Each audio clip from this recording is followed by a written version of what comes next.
अस्सलामुअलैकुम, welcome to my YouTube channel. I am Rafia Haseeb Ali. आज मैं आपको पढ़ाने जा रही हूँ बायोलॉजी, जो कि 9th क्लास की है। चैप्टर 4 हम डिस्कस करेंगे सेल एंड टिश्यूज। ठीक है, कुछ मेजर कॉन्सेप्ट्स हैं जो हम इस चैप्टर में पढ़ेंगे। ये चैप्टर मोस्ट इम्पॉर्टेंट चैप्टर होता है और डिटेल में ये चैप्टर हम पढ़ते हैं। कुछ चीज़ें हैं, हम माइक्रोस्कोप के बारे में स्टडी करेंगे, डिफरेंट माइक्रोस्कोप्स के बारे में स्टडी करेंगे, सेल्स के बारे में स्टडी करेंगे और difference between prokaryotes and eukaryote cells के बारे में पढ़ेंगे। हम सेल्स के फंक्शन के बारे में, किस तरह का उसका स्ट्रक्चर है, कौन सा फंक्शन क्या काम करता है, मतलब किस तरह के फंक्शंस परफॉर्म कर रहा होता है सेल, और सेल के साइज, शेप्स, सारी चीज़ें हम इस चैप्टर में हम डिस्कस करेंगे, जो कि सारी चीज़ें रिलेट करती हैं सेल्स से। ठीक है, टिश्यूज़ के बारे में भी हम इस पर डिस्कस करेंगे। यहाँ पे एक पिक्चर बनी हुई है जो कि स्टमक की है। स्टमक को अगर हम फर्दर डिवाइड करें तो वो कुछ टिश्यूज़ से मिलकर, smooth muscles tissues and loose connective tissues और कुछ ब्लड सेल्स और सेल्स से बने हुए यहाँ सारी पिक्चर में मौजूद हैं। हम इस चैप्टर में डिटेल में पढ़ेंगे।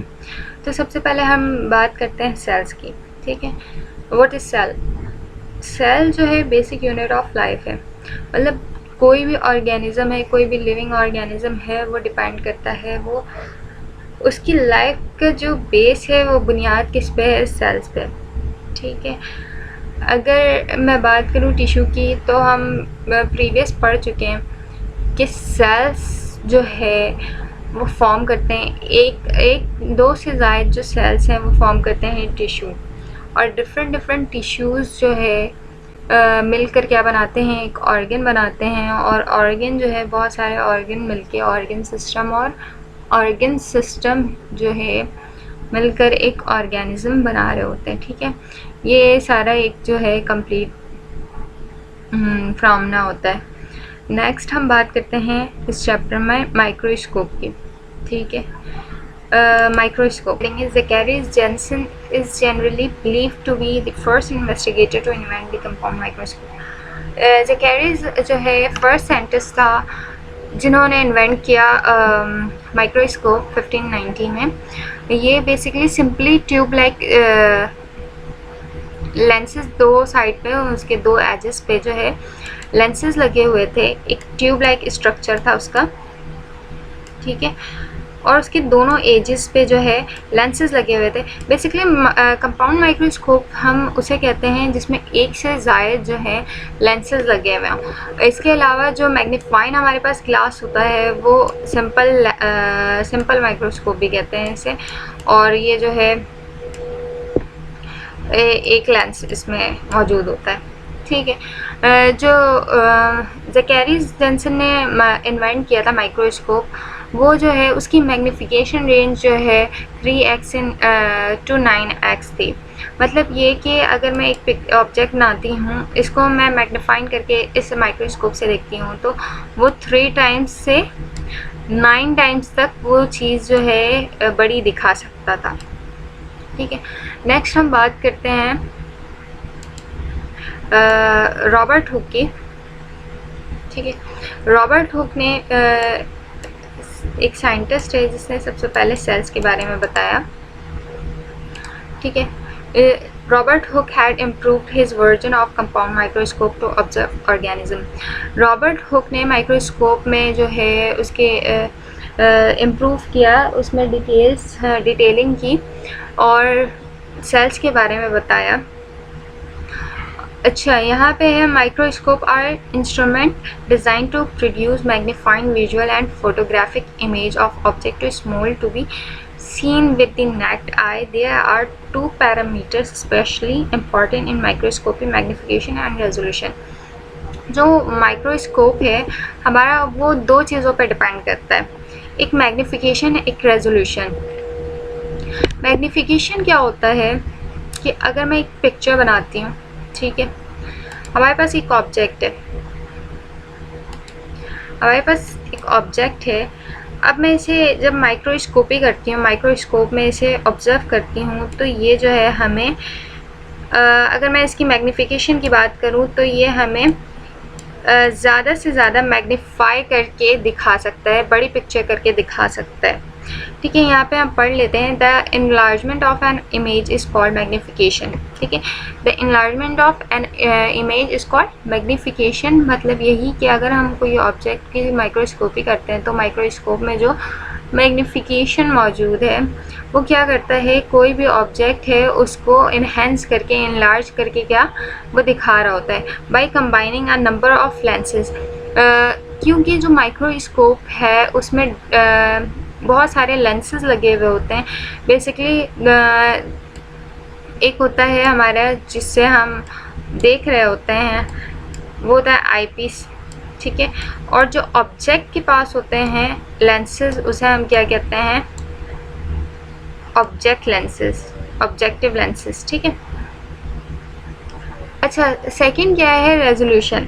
मैग्नीफिकेशन का काम तो है कोई भी ऑब्जेक्ट को बड़ा करके दिखाना, लेकिन रेजोल्यूशन का काम ये है कि उसको, अगर एक ऑब्जेक्ट है हमारे पास, ये एक हमारे पास दो ऑब्जेक्ट्स हैं, अभी हम इसकी मैग्नीफिकेशन अगर चेक करें तो ये हमें इस तरह का दिखेगा। लेकिन अगर मैं रेजोल्यूशन की बात करती हूँ तो रेजोल्यूशन क्या करता है कि दो ऑब्जेक्ट को सेपरेट करके ये क्लियर इमेज दिखा रहा होता है। मैग्नीफिकेशन का काम है पिक्चर को बड़ी करना, लेकिन रेजोल्यूशन का काम क्या होता है, पिक्चर को अच्छी से अच्छी करके दिखाना। यहाँ पे हम थोड़ा सा रीड कर लेते हैं। The resolution of a microscope is defined as the smallest distance between 2 points on a specimen that can still be distinguished as 2 separate objects. It helps to measure clarity of object.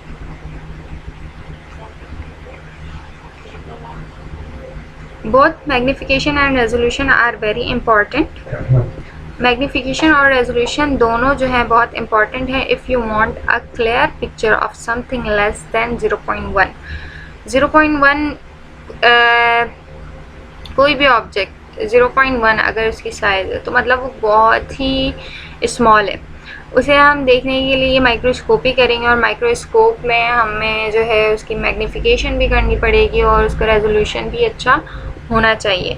If a microscope has high magnification but low resolution, all you will get it is a bigger version of a blurry image। अगर एक microscope है, ठीक है, उसके पास ये quality है कि वो मैग्नीफाई करके दिखा तो रहा है कोई भी पिक्चर, लेकिन क्या वो अगर उसकी रेजोल्यूशन अच्छी नहीं है तो पिक्चर जो है वो क्या ब्लरी पिक्चर आती है। अगर हम माइक्रोस्कोपी कर रहे होते हैं तो डिटेल्स हम उसकी नहीं देख सकते हैं। मतलब कि अगर मैं सेल्स की बात करूं, सेल की बात करूं तो वो हमें जस्ट इस तरह के ब्लरी पिक्चर दिखेंगे, लेकिन अगर उसकी रेजोल्यूशन ठीक होगी तो हम क्लियर जो है उसके ऑर्गेनल्स भी ऑब्ज़र्व कर सकते हैं। ठीक है, अब नेक्स्ट हम बात करते हैं light microscope and electron microscope. दो तरह के माइक्रोस्कोप होते हैं। There are 2 microscopes are used in microscopy. First one is light microscope and second one is electron microscope.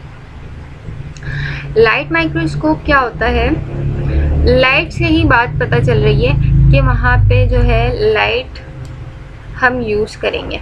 ठीक है, इस पिक्चर में जो है मौजूद 3 माइक्रोस्कोप हैं।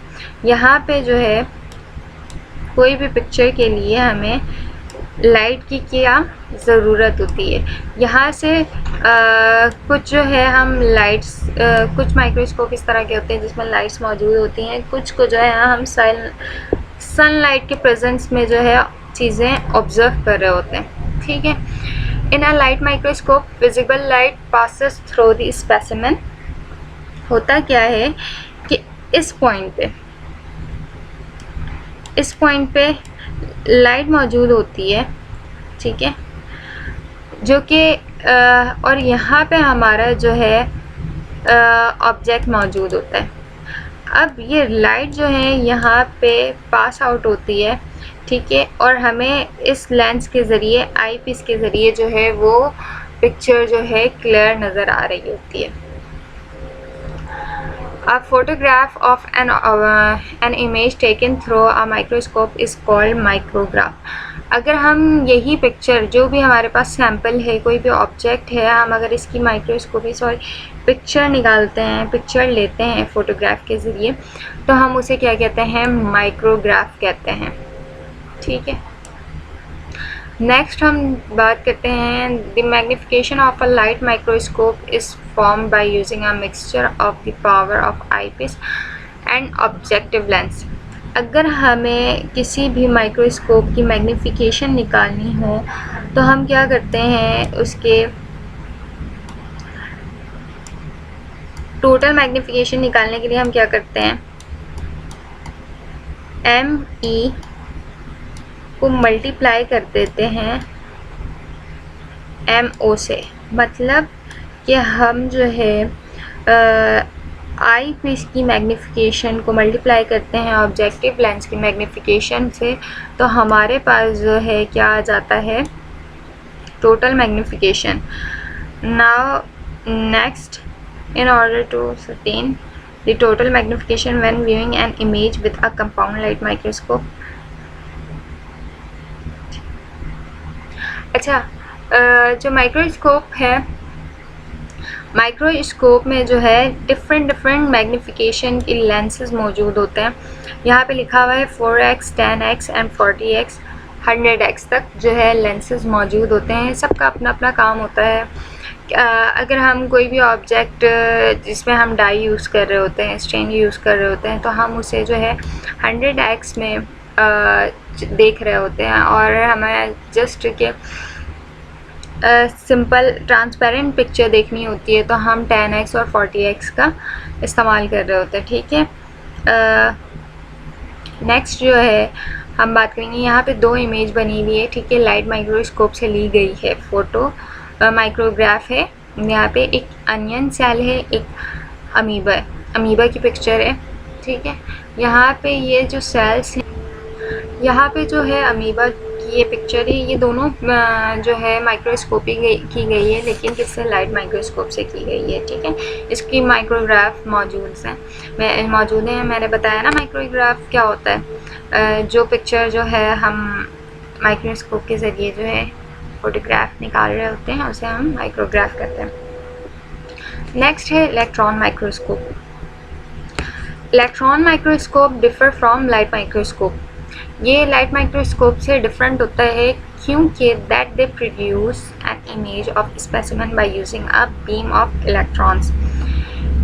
हम क्या करते हैं? इसमें जो है बीम ऑफ इलेक्ट्रॉन्स यूज़ करते हैं rather than a beam of light। उसमें हम लाइट यूज़ कर रहे थे, इसमें हम क्या करते हैं? इलेक्ट्रॉन की बीम्स यूज़ करते हैं, जिसके जो वेव लेंथ होती है वो क्या होती है? शॉर्टर होती है। शॉर्टर का मतलब ये होता है कि जो हमारा लाइट माइक्रोस्कोप होता है, ठीक है, उसका जो वेव लेंथ होता है, ठीक है, इसको हम क्या कहते हैं? इस पॉइंट से इस पॉइंट तक जो वेव लेंथ होता है, डिस्टेंस होता है, हम उसे क्या कहते हैं? वेव लेंथ कहते हैं। लेकिन जो है अगर मैं इलेक्ट्रॉन माइक्रोस्कोप की बात करूं तो उसके जो वेव लेंथ होते हैं वो क्या होते हैं? शॉर्टर होते हैं as compare to light microscope. तो इसके ज़रिए से क्या होता है कि ये जो है and is allow to electron microscope to produce higher resolution. इसी की वजह से जो है इसकी रेजोल्यूशन काफ़ी हाई होती है। मतलब ये कि अगर हम किसी भी चीज़ की माइक्रोस्कोपी करते हैं तो हम डिटेल में उसकी माइक्रोस्कोपी कर सकते हैं। जैसे कि मैंने बात की कि हम लाइट माइक्रोस्कोप में सारी चीज़ें नहीं देख सकते, लेकिन जो है हम इलेक्ट्रॉन माइक्रोस्कोप में हम 3D इमेज देख सकते हैं, उसकी डिटेल्स में हम सारी चीज़ें देख सकते हैं। Electron microscope can be used to examine not just whole cell but also the subcellular. मतलब ये कि हमारे पास जो है ये सेल है, ठीक है, हम इसको डिटेल में स्टडी कर सकते हैं। अगर मैं माइटोकॉन्ड्रिया की बात करूं या और भी डिफरेंट ऑर्गेनेल्स की बात करूं तो हम डिटेल में इससे क्या कर सकते हैं, स्टडी कर सकते हैं। लेकिन अगर मैं लाइट माइक्रोस्कोप की बात करूं तो सिंपल जस्ट ये जो सेल है हम इसे इस तरह से देख सकते हैं। लेकिन अगर मैं लाइट माइक्रोस्कोप की बात करूं तो हम इसके एक एक पॉइंट को डिटेल में ऑब्जर्व कर सकते हैं। ठीक है, अब यहाँ पे देखें पिक्चर बनी हुई है एक सेल में, ये जो है लाइट माइक्रोस्कोप से, ये लाइट माइक्रोस्कोप की इमेज है। ठीक है सैल्मोनेला बैक्टीरिया जिसकी जो क्या कॉज करता है एस टाइफी, सैल्मोनेला टाइफी। यहाँ पे ये पिक्चर जो है लाइट माइक्रोस्कोप से ली गई है 25 माइक्रोमीटर इसकी जो है साइज़ है। लेकिन अगर मैं ये लेफ़्ट साइड पे देखूं तो ये जो है इलेक्ट्रॉन राइट साइड पे देखूं तो ये जो है इलेक्ट्रॉन माइक्रोस्कोप से यही सेम पिक्चर ली गई है और ये एक बैक्टीरिया की पिक्चर है। ठीक है, कि उसका शेप किस तरह का है, किस तरह का वो दिखता है। लेकिन यहाँ पे जो पर्पल शेड्स में मौजूद हैं ये सारे जो हैं बैक्टीरिया है, लेकिन हम इसके क्लियर नहीं देख सकते, क्लियर आइडेंटिफाई नहीं कर सकते। इलेक्ट्रॉन माइक्रोस्कोप की जो है रेजोल्यूशन बहुत ज़्यादा होती है, मतलब कि ये कोई भी चीज़ों को डिटेल में दिखा सकता है। मैंने आपको एग्जांपल दे दिए और उसकी मैग्नीफिकेशन बहुत ही ज़्यादा होती है। यहाँ पे दो टाइप्स के जो है इलेक्ट्रॉन माइक्रोस्कोप मौजूद हैं, एक स्कैनिंग इलेक्ट्रॉन माइक्रोस्कोपी और ट्रांसमिशन इलेक्ट्रॉन माइक्रोस्कोपी। ये हम पढ़ेंगे अपनी नेक्स्ट वीडियो में डिटेल में। जब तक के लिए आप जो है इसे अच्छे से रीड कर लें। अगर आपको कोई भी इशू होता है तो आप मुझसे कमेंट में पूछ सकते हैं। जब तक के लिए मुझे इजाज़त दें। अगर वीडियो पसंद आती है तो इसे लाइक कर लें, कमेंट कर लें और अपने दोस्तों से शेयर कर लें। अल्लाह हाफ़िज़।